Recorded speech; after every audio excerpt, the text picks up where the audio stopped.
Today we're going to read Last Stop on Market Street, words by Matt De La Pena, pictures by Christian Robinson. It's a really great picture of a little boy and his Nana.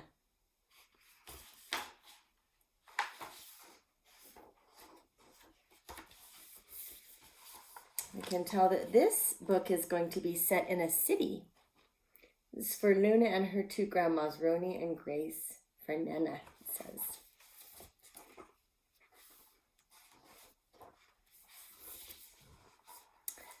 CJ pushed through the church doors, skipped down the steps. The outside air smelled like freedom, but it also smelled like rain, which freckled CJ's shirt and dripped down his nose.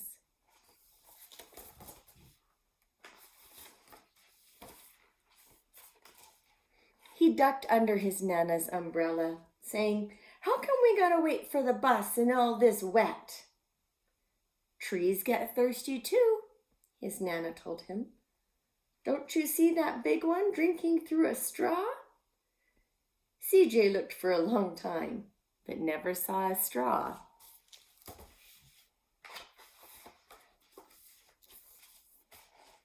From the bus stop, he watched water pool on flower petals, watched rain patter against the windshield of a nearby car.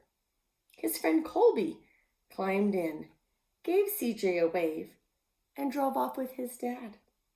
"Nana, how come we don't got a car?"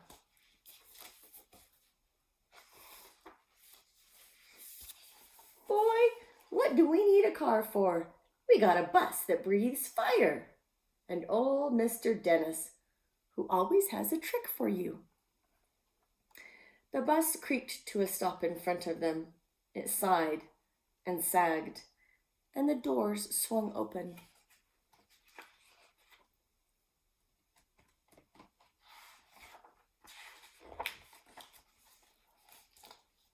"What's that I see?" Mr. Dennis asked. He pulled a coin from behind CJ's ear, placed it in his palm. Nana laughed her deep laugh and pushed CJ along. They sat right up front. The man across the way was tuning a guitar. An old woman with curlers had butterflies in a jar. Nana gave everyone a big smile and a good afternoon. She made sure CJ did the same. The bus lurched forward and stopped, lurched forward and stopped. Nana hummed as she knit. "How come we always gotta go here after church?" CJ said. "McGill and Colby never have to go nowhere." "I feel sorry for those boys," she told him. "They'll never get a chance to meet Bobo or the sunglass man. And I hear Trixie got herself a brand new hat." CJ stared out the window, feeling sorry for himself. He watched cars zip by on either side, watched a group of boys hop curbs on bikes. A man squeezed aboard with a spotted dog. CJ gave up his seat. "How come that man can't see?" "Boy, what do you know about seeing?" Nana told him. "Some people watch the world with their ears." "That's a fact. Their noses, too," the man said, sniffing at the air. "That's a mighty fine perfume you're wearing today, ma'am." Nana squeezed the man's hand and laughed her deep laugh. Two older boys got on next. CJ watched as they moved on by and stood in back. "Sure wish I had one of those," he said. Nana set down her knitting. "What for? You got the real-life thing sitting across from you. Why don't you ask the man if he'll play us a song?" CJ didn't have to. The guitar player was already picking strings and beginning to sing. "To feel the magic of the music," the blind man whispered, "I like to close my eyes."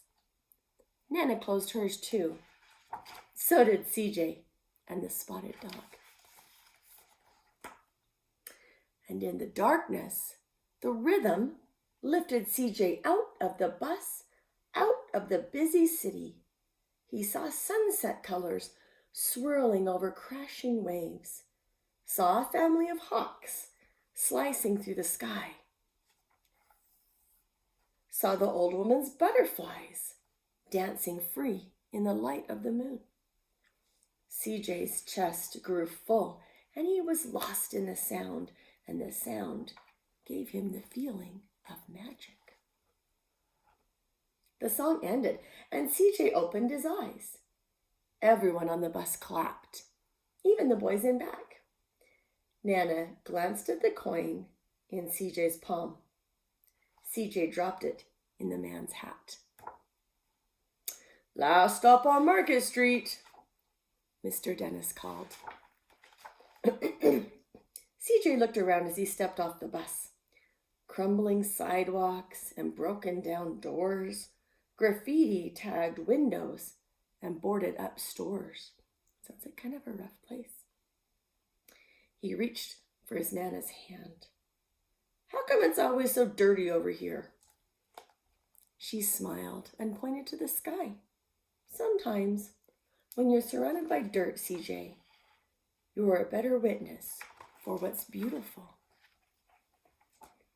CJ saw the perfect rainbow arcing over the soup kitchen.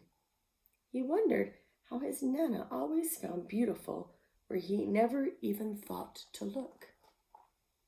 He looked all around them again, at the bus rounding the corner out of sight, and the broken street lamps still lit up bright, and the stray cat shadows moving across the wall. When he spotted their familiar faces in the window, he said, "I'm glad we came."